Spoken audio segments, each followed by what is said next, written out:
Selamat datang di channel Pemuja Malam. Jangan lupa like, share, and subscribe ya. Terima kasih.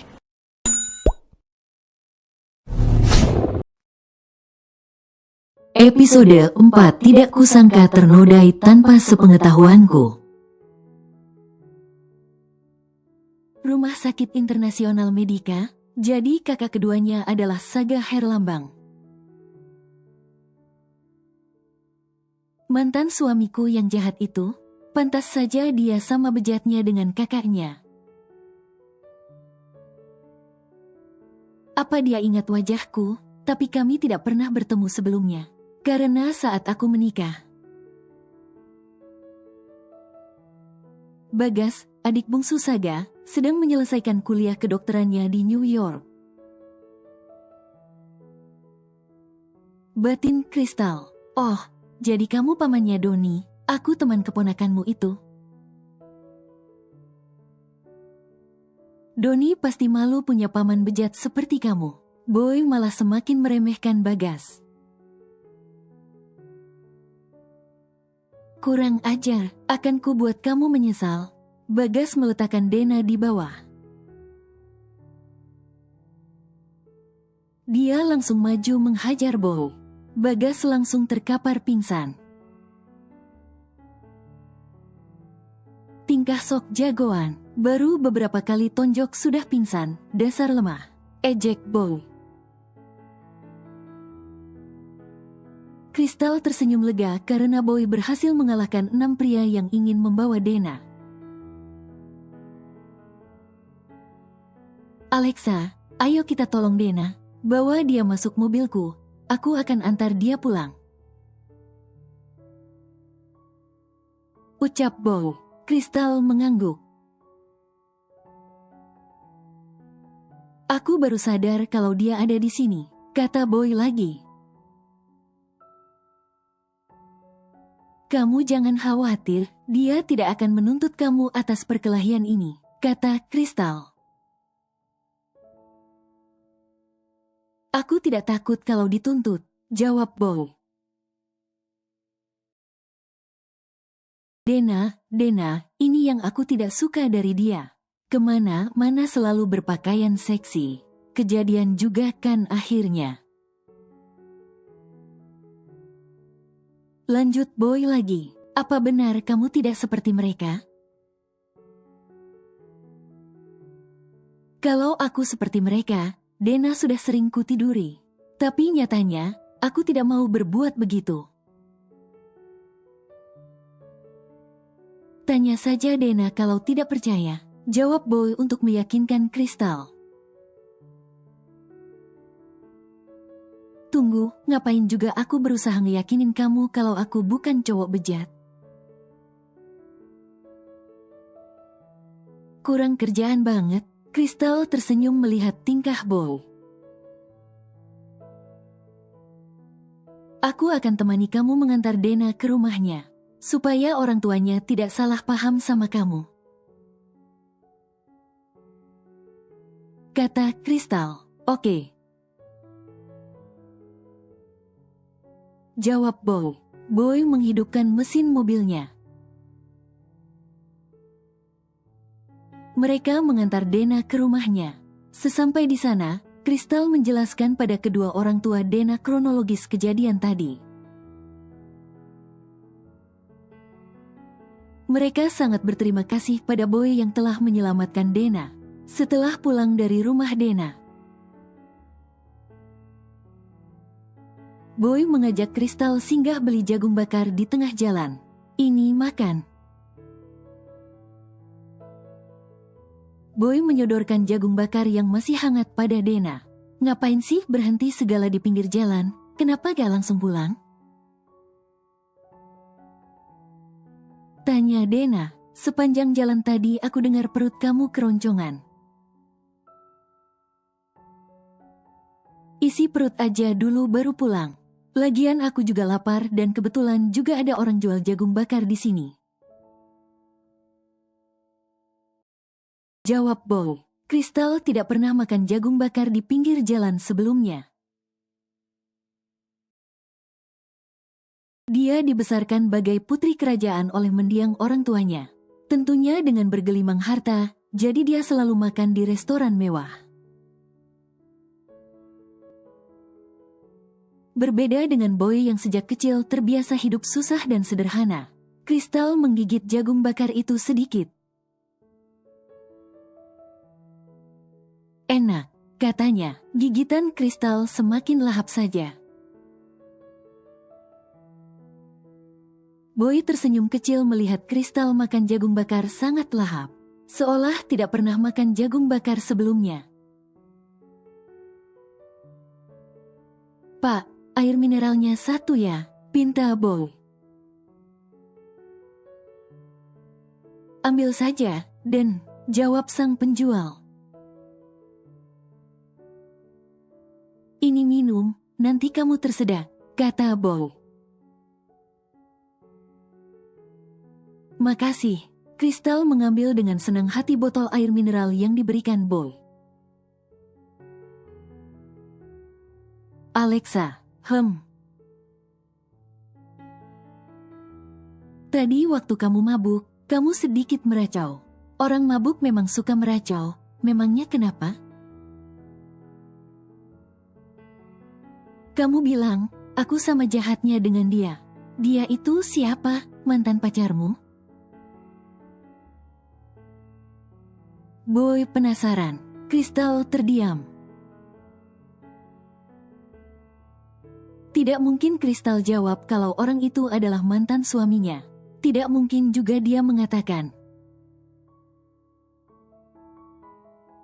kalau orang yang Boy hajar tadi adalah mantan adik iparnya. Dan Doni sahabat Boy adalah keponakan mantan suaminya. "Aku meracau begitu, pasti aku sedang ngawur. Aku tidak pernah punya pacar. Semua cowok gak suka aku, karena aku jutek."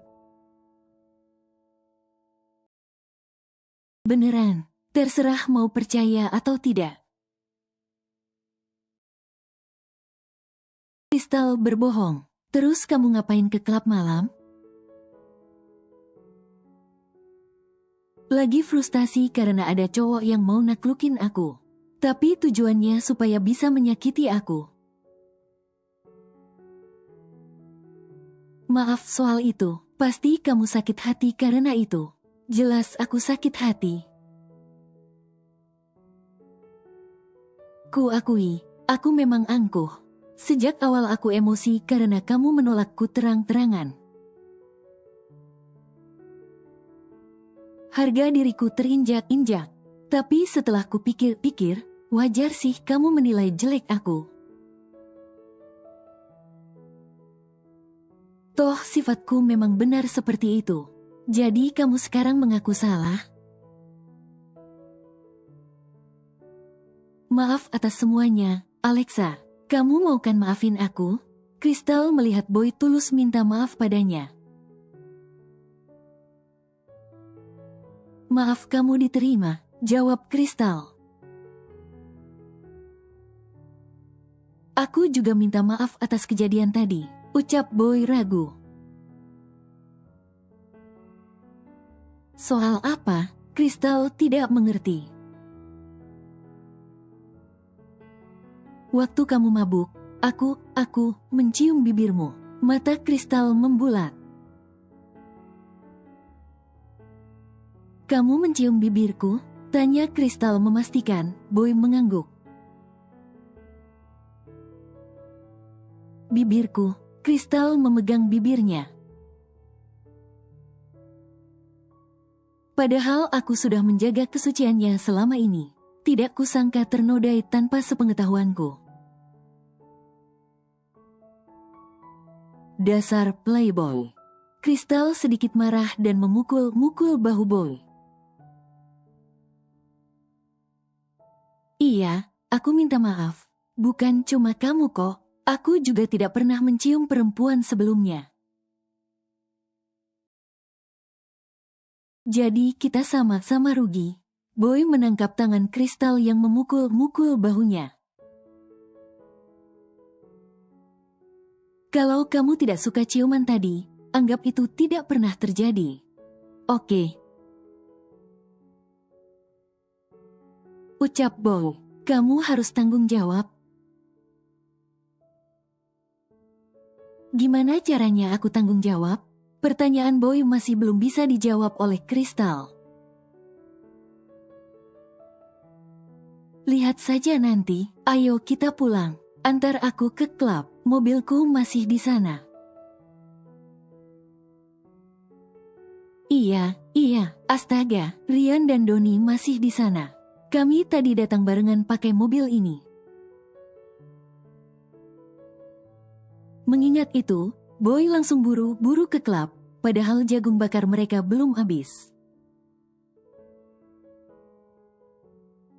Keesokan harinya, apa? Pasti saya salah dengar. Coba Nona ulangi sekali lagi. Jelita tidak percaya atas apa yang barusan dia dengar. Dia kira Kristal datang ke kantor untuk mulai bekerja lagi seperti biasa, ternyata tidak. Ya, walaupun hari Minggu, kantor tetap lembur. Karena sedang ada proyek penting perusahaan yang ditargetkan selesai minggu ini juga. Percepat pernikahanku, cepat hubungi Om Bram. Titah Kristal. Apa Nona yakin? Bukankah terakhir kali Nona bilang tidak mau menikah dengan tuan muda Boy Daniel? Kenapa Nona berubah pikiran lagi? Apa penyamaran Nona ketahuan olehnya? Jelita masih ragu. Penyamaranku belum ketahuan. Ternyata dia tidak sejahat yang aku kira. Aku juga tidak mau berlama-lama jadi mahasiswi hukum. Jawab Kristal. Apa Anda tidak menyesali keputusan Anda sekarang? Tanya Jelita lagi. Jelita, bawel banget sih. Cepat laksanakan perintahku. Titah Kristal tegas. Iya, Nona. Jelita masih ragu, tapi dia tetap menuruti keinginan bosnya itu. Sekarang, Boy ada di rumah sedang rebahan di kamar. Hari ini hari Minggu dan tidak ada aktivitas kuliah. Dia senyum-senyum sendiri sambil mengingat kejadian tadi malam saat dia bersama Kristal. Jantungku, apa benar aku mulai menyukainya? Tapi, dia masih jutek padaku. Gumam Boy. Tiba-tiba Bram datang mengetuk pintu kamar Boy dengan keras. Boy yang sibuk menghayal terkejut dan dengan malas membuka pintu. Ada apa sih pi ribut-ribut? Ucap Boy. Sekretaris Kristal, calon istrimu barusan menelepon. Katanya dia ingin mempercepat pernikahan kalian. Apa? Yang benar aja, ketemu dia aja Boy gak pernah. Lihat mukanya di internet aja gak pernah karena kehidupan pribadinya selalu disembunyikan. Ini mah namanya beli kucing dalam karung. Dia bilang akan bertemu kamu langsung di pelaminan saja. Pi, dia pasti tua dan jelek. Makanya dia gak mau ketemu aku. Dia takut aku ilfil lihat mukanya. Kristal tidak jelek, Boy. Papi pernah bertemu dia. Bohong, buktinya dia hanya ingin bertemu aku langsung di pelaminan saja. Percaya sama papi. Ingat, apa konsekuensinya kalau kamu menolak menikahi Kristal? Terserah papi aja. Kesal Boy. Baru aja, aku mulai suka sama Alexa. Aku harus sadar kenyataan, kalau aku bakalan jadi suami janda tua. Nasib, gerutu Boy dalam hati. Pernikahan kalian akan diadakan 2 minggu lagi. Semuanya akan dipersiapkan oleh Kristal. Jadi kita tidak perlu menyiapkan apa-apa lagi. Apa, 2 minggu lagi aku bakalan nikah sama Kristal? Boy terkejut bukan main. Boy masih tidak terima segera dinikahkan dengan janda kaya seperti Kristal. Sejak kemarin, wajahnya kusut dan nafsu makannya menurun. Ingin sekali rasanya Boy berontak. Tapi dia belum siap kehilangan uang jatah bulanan dari orang tuanya. Dia juga tidak mau keluar dari daftar kartu keluarga. Boy masih kuliah seperti biasa walau kelihatan lesu. Dia memarkirkan motornya di tempat biasa. Boy mendengar ada suara memanggilnya. Alexa. Boy tersenyum melihat kedatangan Kristal. Wajah kamu kenapa kusut? Abis diomelin orang tua kamu, ya? Tanya Kristal.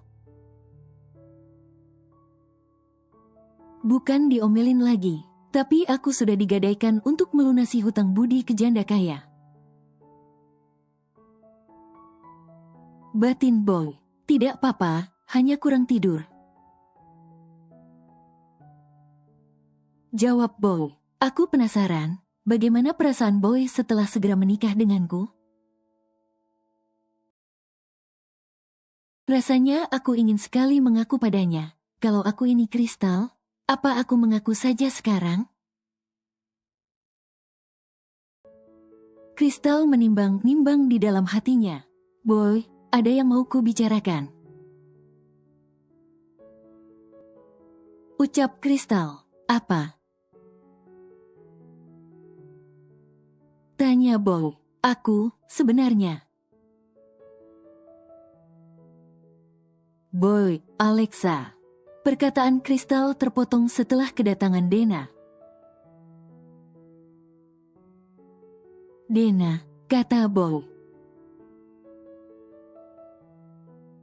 Kata papa dan mamaku, kalian berdua sudah menolongku dan mengantarku pulang tadi malam. Makasih banyak, ya, ucap Dena tulus. Yang pertama melihatmu diseret adalah Alexa. Jadi kami menolongmu, kata Boy. Aku gak ngeliat kamu di klub. Kenapa kamu tiba-tiba ada? Tanya Kristal. Aku baru datang jam 10 malam buat ketemuan sama Bagas. Aku pikir dia cowok baik-baik. Ternyata dia menaruh obat tidur di minumanku. Sampai aku gak sadarkan diri. Entah apa yang terjadi sama aku kalau kalian gak ada. Kata Dena. Jadi kamu kenal orang itu? Apa kamu tahu kalau dia omnya Doni? Tanya Boy. Jadi dia omnya Doni, pantas nama belakangnya sama. Bagas Herlambang dan Doni Bian berlambang, kata Dena. Itu Doni, tunjuk Kristal. Woi, Doni, teriak Dena memanggil Doni. Apaan sih? Ada apa? Mantan pacar sahabatku? Ucap Doni. Rian yang baru datang bersama Doni tersenyum mendengar perkataan Doni. Keluarga kamu semuanya bejat, ya? Om kamu, Bagas Herlambang, tadi malam mau memperko aku. Untung ada Alexa dan Boy. Coba kalau gak ada mereka, kesal Dena. Boy sudah bilang ke aku dan Rian malam kemarin tentang Om Bagas. Dia emang gitu karena terbiasa hidup di New York. Bukan berarti semua keluarga kami brengsek, jawab Doni. Kamu ngebela om kamu? Dena tidak terima. Gak sih, cuma Saga juga sama brengseknya. Kristal keceplosan. Kamu kenal Om Saga? Doni langsung menanggapi. Boy, Dena, Doni, dan Rian menantikan jawaban Kristal. Orang yang kukenal, kakakku adalah sekretaris pribadi CEO Winner Group. Bu Kristal dan Om Saga setelah pacaran 2 tahun memutuskan menikah. Tapi pernikahan mereka baru sehari dan langsung bercerai. Om kamu, Om Saga, dipergoki selingkuh oleh Bu Kristal. Apa coba namanya kalau bukan brengsek? Jelas Kristal dengan gugup. Walaupun dalam penjelasannya ada sedikit kebohongan, setidaknya Kristal jujur. Boy terkejut. Kenyataan macam apa ini, pikir Boy. Dia tidak menyangka Kristal mengenal calon istrinya. Dia juga tidak menyangka kalau mantan suami calon istrinya adalah paman dari sahabatnya. Wah, semua laki-laki di keluarga kamu benar-benar brengsek. Jangan kamu juga begitu. Ucap Dena lagi. Jangan anggap kami sama. Walau satu keluarga, papaku adalah anak paling baik. 2 adiknya saja yang begitu. Lagi pula CEO Winner Group itu juga yang bodoh, percaya rayuan Om Saga. Walaupun dulu mereka pacaran 2 tahun, tapi mereka jarang bersama karena CEO Winner Group itu sibuk. Bukan cuma sekali Om Saga tidur dengan wanita lain, tapi sering. Om Saga aja yang lagi apes dan akhirnya kepergok selingkuh. Doni nampaknya tidak bisa membela pamannya lagi di hadapan teman-temannya.